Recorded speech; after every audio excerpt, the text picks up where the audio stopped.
বিশ্বাস করুন, কোরআন আমার সামনে, আল্লাহর কসম, কোন জীবিত পীর, কোন মৃত্যু পীর আমার ভাগ্যের ভালো বা মন্দ করার কোন অধিকার রাখে না। কোন পীর ফু দিয়ে আমার ভাগ্যকে ভালো বানাই দিতে পারবে না, এবং আমার একটা চুলও বাঁকাও করতে পারবে না। খাইরিহি ওয়া শাররিহি মিনাল্লাহি তাআলা। আমার ভালো আমার মন্দ করার একমাত্র মালিক কে? আল্লাহ। এক আঙ্গুল আকাশের দিকে উঁচু করে চিৎকার দিয়ে বলুন, কে? আবার বলেন, আবার বলেন, আবারও বলুন। হাত নামান। আল্লাহ কবুল করুন, বলেন আমিন। আপনি কোন অসুবিধায় পড়েছেন, মাজলুম হয়েছেন, অত্যাচারিত হয়েছেন, চাকরির সমস্যা হয়েছে, ঘরে খাবার নাই, অসুখ বিসুখ হয়েছে, নানান ধরনের সমস্যায় পড়েছেন, কোনো মাজার নয়, কোনো পীর নয়, মসজিদের ভিতরে চলে যান, উজু করে মসজিদে ঢুকে 2 রাকাত কাজায়ে হাজাতের নামাজ পড়েন। রাসূলুল্লাহর উপরে যখনই বিপদ হতো তিনি নামাজে দাঁড়ায় যেতেন। সুবহানাল্লাহ বলো। আপনি কেন যাবেন একটা কবরের কাছে? আপনার সাহায্য কামনার জন্য কোনো পীর নয়, আপনার সাহায্যের জন্য কবর নয়, সাহায্য পাওয়ার জন্য কে? আল্লাহ। আল্লাহ চান আপনার ঈমানটা খালেস হোক। আল্লাহ তাআলা এটা বরদাস্ত করতে পারেন না যে মানুষ কারো কাছে গিয়া আরেকজনের কাছে গিয়ে নথি স্বীকার করুক। আল্লাহ সহ্য করেন না। ইন্না শিরকা লাযুলমুন আযীম। শিরক হচ্ছে মস্ত বড় জুলম, অত্যাচার। আল্লাহ সব থেকে অপছন্দ করেন কোন গুনাহ? বলেন, শিরক। আল্লাহ সহ্যই করেন না। আমার এই বক্তব্য দিয়ে আমি কোনো পীরকে অমর্যাদা করছি না। পীর সাহেবদের কাছে পীর কোন শরীয়তের শব্দ নয়। কোরআন এবং হাদিসে কোথাও পীর বলে কোনো শব্দ নাই। এটি ফার্সি শব্দ। এই শব্দের অর্থ হলো বৃদ্ধ। তো পীর যদি বৃদ্ধ হয় ভালো কথা, তিনি যদি আলেম হন আরো ভালো কথা।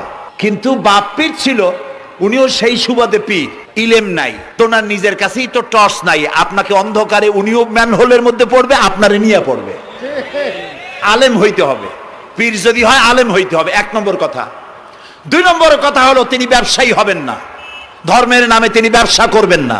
তিনি মানুষকে হেদায়েতের পথ দেখাবেন, প্রয়োজনে জেলে যাবেন, প্রয়োজনে ফাঁসির মঞ্চে দাঁড়াবেন। তিনি নিজেকেই ইসলামের সব আমি করি, আর ইসলাম কারো কাছে নাই।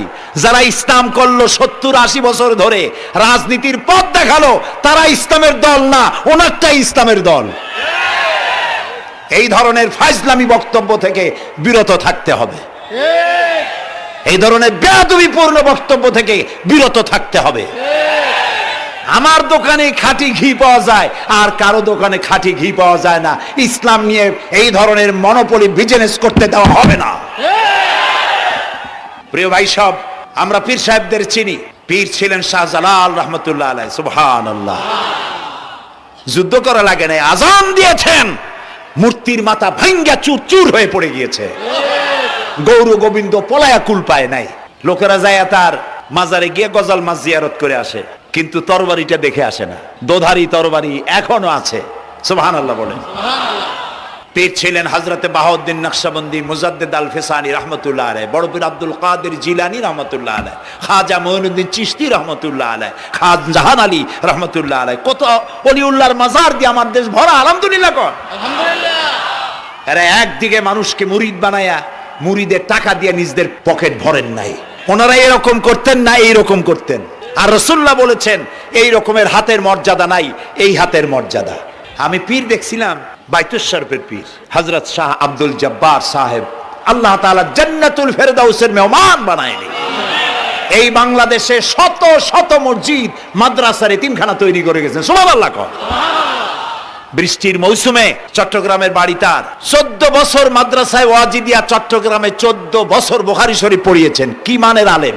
খালি পীর না, মুরিদরা যত টাকা দিত এই টাকা দিয়ে বড় বড় মাদ্রাসা মসজিদ করেছেন। আর বৃষ্টির সময় সাথী সঙ্গী নিয়ে বস্তি এলাকায় যেতেন, পলিথিন দিয়া ছাওয়া, বাচ্চা আর তার স্বামী নিয়ে কাতরায় এক কোনায় বসে আছে, খাবার নাই, চাউল নাই, অসুস্থ, তাদের চাউল দিয়ে আসতেন, তাদের রান্না করার শাকসবজি দিয়ে আসতেন, ওষুধ দিয়ে আসতেন, হাড়ি পাতিল দিয়ে আসতেন। বন্যা হলে, তুফান হলে টাকা উজাড় করে যা মুরিদরা দিত সবগুলি উজাড় করে মানুষের খেদমত করতেন। সুবহানাল্লাহ। কাজী যারা জামায় অনেকগুলো পকেট সমানে নিতে থাকে আর ভরতে থাকে এইভাবে করে, এই ব্যবসায়ীদেরকে পরিত্যাগ করতে হবে। পীর হচ্ছে ওই সমস্ত লোক যারা নাকি ধর্মের নামে ব্যবসা করে না, বরং আল্লাহর দ্বীনকে প্রতিষ্ঠা করার জন্য কথা বলে। প্রিয় ভাই সব, আমাদের জেহেন সাফ করতে হবে, পরিষ্কার করে বুঝতে হবে আমার ভালো আমার মন্দ কে করতে পারেন? আল্লাহ। সম্রাট শাহজাহান নাম শুনেছেন? কোথার বাদশা বলেন? দিল্লির সম্রাট। সম্রাট শাহজাহান, পৃথিবী জোড়া নাম তার। কবি বলছেন, শাহনে জাহাঁ কো জিনহে ফখর সে দেতে থে বাজ, ওয়াজ কবর মে হে সূরায়ে আলহামদু কি মুহতাজ। যে শাহজাহানকে কর দিয়া ট্যাক্স দিতে পারলে জনগণ নিজেদেরকে গৌরবান্বিত বলে মনে করত, সেই শাহজাহান কবরে শুয়ে আছে, সূরা ফাতিহার মুহতাজ হয়ে আছে। সুবহানাল্লাহ। যদি কেউ আমার কবরের কাছ থেকে হেঁটে যাইতো আর একটু সূরা ইখলাস পড়ে সবরেসানি করতো, আমি কিছু পাইতাম। আহারে, এই এতিম ফকির হয়ে শুয়ে আছে। এক ফকির দিল্লি ঘুরতেছে, একজন বলছে, ভাই তোমারে তো খয়রাত করে দেখতেছি আমি সেই ছোটবেলা থেকে, খালি তুমি খয়রাত করো। একটা জিনিস আপনারা মনে রাখবেন, আজকে যারা গরিব পরিশ্রমের মধ্য দিয়ে কালকে তারা ধনী হতে পারে, কিন্তু যারা ভিক্ষুক, যারা ভিক্ষা করে, জিন্দেগিতে কোনোদিন তারা বড় হতে পারবে না। ভিক্ষা করা যাদের অভ্যাস, জীবনেও বাড়ি করতে পারবে না, জীবনেও ধনী হইতে পারবে না, কিন্তু গরিব ধনী হইতে পারবে। কারণ হলো আল্লাহর কাছে দুইটা বৈধ জিনিস অত্যন্ত ঘৃণিত। কয়টা? একটা হলো তালাক, আর একটা হলো ভিক্ষাবৃত্তি, মানুষের কাছে চাওয়া। আল্লাহ পছন্দ করেন না। তো ভিক্ষুক ঘুরতেছে, একটা লোক বলল, মিয়া তোমার তো সারা জীবনই খরচ করতে দেখি।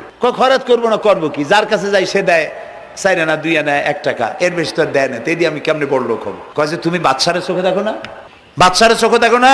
কয় বাদশার কাছে কি আমার মতো লোক যাইতে পারে নাকি? কল না, যাইতে হবে, যাও। বাদশা একবার যাবা, এমন দেওয়া দেবে জীবনে আর তোমার খরচ করা লাগবে না। পাতি শিয়ালের পিছনে ঘুরে তো লাভ নাই। পাতি শিয়ালে খায় মুরগি, তোমার একটা ঠ্যাং দেবে, দাঁতের খেলালের কাজ হবে না।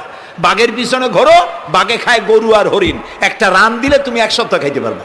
কাজে ঘুরতে গিয়েও বোঝা উচিত কার সাথে ঘুরি। তো বলছে বাদশার কাছে যাও। তো বাদশারে পাবো কই? কই তো দেখলাম কেবল মসজিদে ঢুকলো। তারপরে ফকির গিয়ে দাঁড়ায় আছে বারান্দায়, দেখে যে উনি বাদশা ভেতরে বসে হাত তুলে আছে ভাবে, আর চোখ দিয়ে পানি পড়ে দাড়ি ভিজে ভিজে পড়তেছে। নামাজ শেষ করে, মোনাজাত শেষ করে বাদশা বেরিয়েছেন। কোন বাদশা? শাহজাহান। বাইরে আসার পর ফকির বলল, আসসালামু আলাইকুম বলে ফকির রওনা করছে। বাদশা বলে, দাঁড়াও, তুমি যে রওনা করলা, তোমার তো ভিক্ষুক মনে হয়, আর লোকেরা যারা ভিক্ষুক না তারাও তো আমার কাছে চায়, আর তুমি তো ভিক্ষুক, চাইলে না কেন কিছু? ভিক্ষুক বলে, জাহাপানা, আমি কিছু চাইতে এসেছিলাম আপনার কাছে, কিন্তু আপনার করুণ অবস্থা দেখে আমার জ্ঞানের চোখ খুলে গিয়েছে।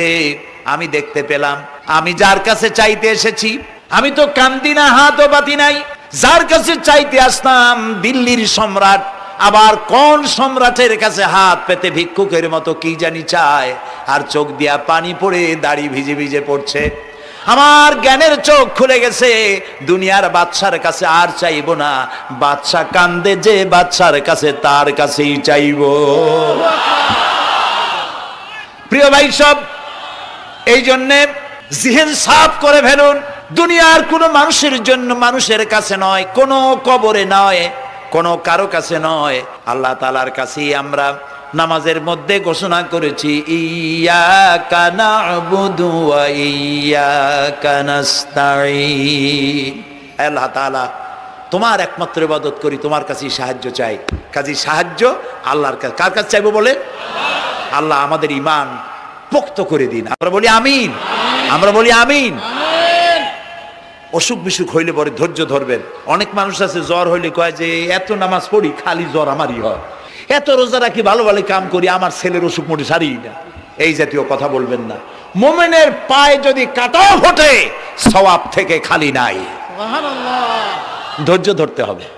কাঁটা ফুটছে, বলেন ইন্না লিল্লাহ। আজাবান লিল মুমিন, মুমিনের জন্য বড়ই আশ্চর্য ব্যাপার, বিপদ হইলেও শুকর আদায় করে, আর সুখে থাকলেও শুকর আদায় করে। সুবহানাল্লাহ বিহামদি। বিপদ আসলে সে বলে ইন্না লিল্লাহি, বলেন ইন্না লিল্লাহি ওয়া ইন্না ইলাইহি রাজিউন। আর যখন শান্তি আসে বলে আলহামদুলিল্লাহ। দুই অবস্থায় তার জন্য নিয়ামত আল্লাহর তরফ থেকে সে পায়। আলহামদুলিল্লাহ।